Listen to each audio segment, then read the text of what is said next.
नमस्कार. श्री स्वामी समर्थ. जय जय स्वामी समर्थ. स्वामींच्या प्रिय भक्तांनो, स्वामी आज तुम्हाला म्हणत आहेत की बाळा, आज तुझी नजर माझ्या या संदेशावर पडलीच आहे, तर मग तू आता नजरअंदाज करू नकोस. फक्त 2 मिनिटे थांब आणि मोठा श्वास घे आणि मी काय सांगत आहे तू प्रामाणिकपणे ऐकून घे आणि हा संदेश शेवटपर्यंत ऐक. तुला आता घाबरण्याचे काहीही कारण नाही, कारण आता तुझे लक्ष माझ्यावरती केंद्रित झालेले आहे. तुझे मन माझ्याशी जुळले गेले आहे. मी तुझ्या वेदना समजू शकतो. तुला होणारा त्रास मला समजत आहे.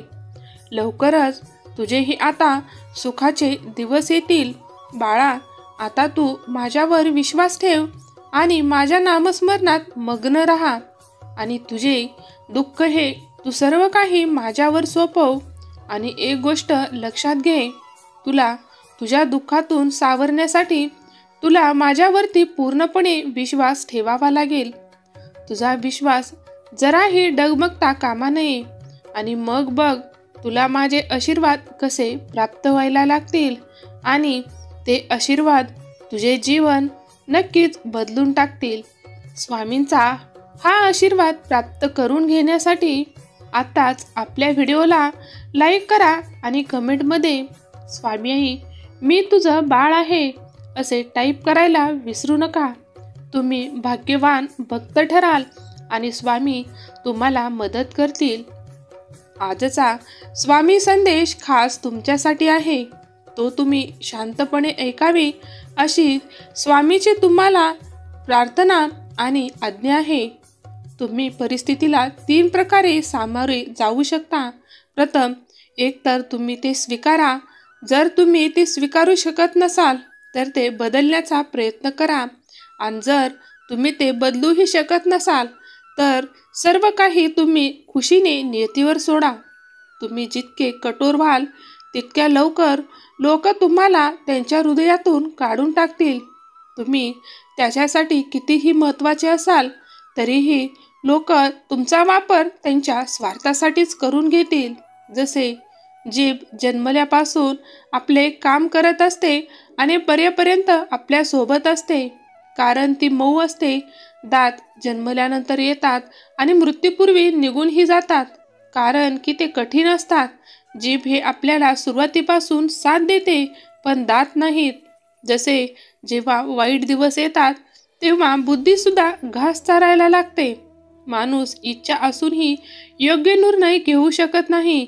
म्हणूनच म्हणतात की माणूस कधीही वाईट नसतो. वाईट असते ती फक्त त्याच्यावर येणारी वेळ आणि परिस्थिती. म्हणून जेव्हा तुमचा कोणी क्रोधी असाल तर तुम्ही काय करत आहात, काय होत आहे हे तुम्हाला कळत नसेल, तेव्हा तुम्ही थोडंसं शांत मनाने विचार करा की ही योग्य वेळ आहे का. कारण एक गोष्ट नेहमीच लक्षात ठेवून चला की जीवनात कुठलीही गोष्ट ही कायमची नाही. जेव्हा विनाशकाळ जवळ येतो तेव्हा आपली बुद्धी विपरीत होत असते आणि आपण आपल्या स्वभावाच्या विरुद्ध वाईट कृत्य करू लागतो. तेव्हा नेहमी स्वतःवरती नियंत्रण ठेवणे आणि त्या काळात आपले वाईट होणे टाळणे खूप महत्त्वाचे असते. कारण वेळ ही निघून जाते पण वेळेत घडलेली घटना कधीही विसरत नाही. तेव्हा कोणावरही आरोप करण्यापूर्वी आपण स्वतःपद कितीपत योग्य आहोत हे स्वीकारा. तुम्ही देवळात गेला नाही यात देवाचा काहीही अनादर नाही, पण देवळात गेल्यावरही ऐतिहासिक वस्तू मानून जर तुम्ही देवाला परत आलात आणि जे मुळात मागायचं आहे ते मागितलंच नाही तर याची तुम्हाला खूप मोठी खंत असेल. स्वामी म्हणतात, माझ्या बाळा, जो माणूस कधीही स्वतःच्या भावनांचा विचार करून पुढच्यांना दुखवतो तो कधीही सुखी राहत नाही. लक्षात घ्या, जो माणूस स्वतःची टीका ऐकतो आणि ती सहनही करू शकतो तो संपूर्ण जग जिंकू शकतो. आणि निंदकावर मी स्वतः लक्ष ठेवून असतो हे विसरू नकोस. योग्य वेळ आल्यावर त्यांना त्यांच्या कर्माचे फळ मी नेहमी देणारच आहे. त्यामुळे नेहमी कर्मावरती विश्वास ठेवा. कर्म हे कधीच कुणाला चुकत नाहीत.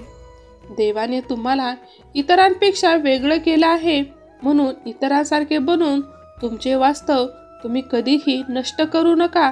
तुमचे प्रयत्न तुम्ही नेहमी चालू ठेवा. देव तुम्हाला यश हे नक्कीच देईल. जर का तुम्ही सहमत असाल तर व्हिडिओला शेअर करायला विसरू नका, कारण या व्हिडिओच्या माध्यमातून एखाद्याचे हरलेले मन पुन्हा जागृत होण्यास मदत होऊ शकते आणि अशाने तुम्ही नकळत पुण्याचे भागीदार म्हणून कार्य करू शकतात. आजच तुम्ही हा व्हिडिओ शेअर करा आणि कमेंटमध्ये श्री स्वामी समर्थ टाईप करायला विसरू नका.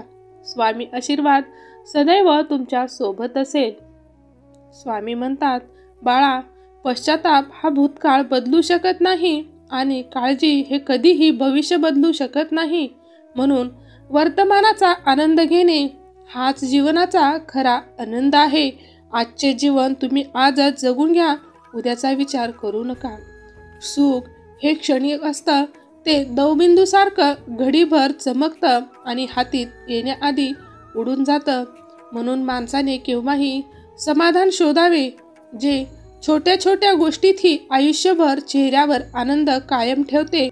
म्हणून आजचा दिवस आनंदात कसा जगता येईल याचा विचार करा. मुळात शाश्वत असं काहीच नसतं. वेळेनुसार बऱ्याच गोष्टी बदलतात, परिस्थिती बदलते, माणसं बदलतात. त्यासोबत आपणही बदलायला हवं. बदल हा गरजेचाच आणि त्यातून मिळणाऱ्या चांगल्या वाईट अनुभवातून आपण काहीतरी शिकायलाच हवं. जसं पिंपळाच्या रोपासारखं खडकावर उगवता आलं पाहिजे. निर्भीडपणे निर्धाराच्या वाटेवर चालता आलं पाहिजे. वादळाचं काय, ती येतात आणि जातात. फक्त मातीत घट्ट पाय रोवून उभं राहता आलं पाहिजे. बाकी तर सर्व देव तुम्हाला शिकवूनच जातो. विचार करा, भाग्यवान असतात ती माणसे ज्यांना वेळ आणि समज एकत्र मिळतात. कारण अनेकदा समज वेळेवर येत नाही आणि समज आली की वेळ ही आपली हाताबाहेर जाते. त्यामुळे वेळेचा उपयोग योग्य ठिकाणी योग्य वेळी करून घ्या. काय बरोबर आहे काय नाही याबद्दल तुम्ही विचार करू नका. सहमत असाल तर होय बरोबर आहे अशी कमेंट करा आणि स्वामी आशीर्वाद मिळवा. शांतता आणि स्मित दोन्ही वापरा. मौन हे संरक्षणात्मक कवच आहे आणि स्मित स्वागतद्वार आहे. शांतता अनेक समस्यांना जवळ येण्यापासून रोखू शकते, तर हसतमुखाने अनेक प्रश्न सोडवता येतात. तुम्हीही मान्य करत असाल तर होय स्वामी, मी मान्य करतो अशी कमेंट करा. धन्यवाद. तुम्ही हा संदेश शेवटपर्यंत ऐकल्याबद्दल तुमचे खूप खूप आभार.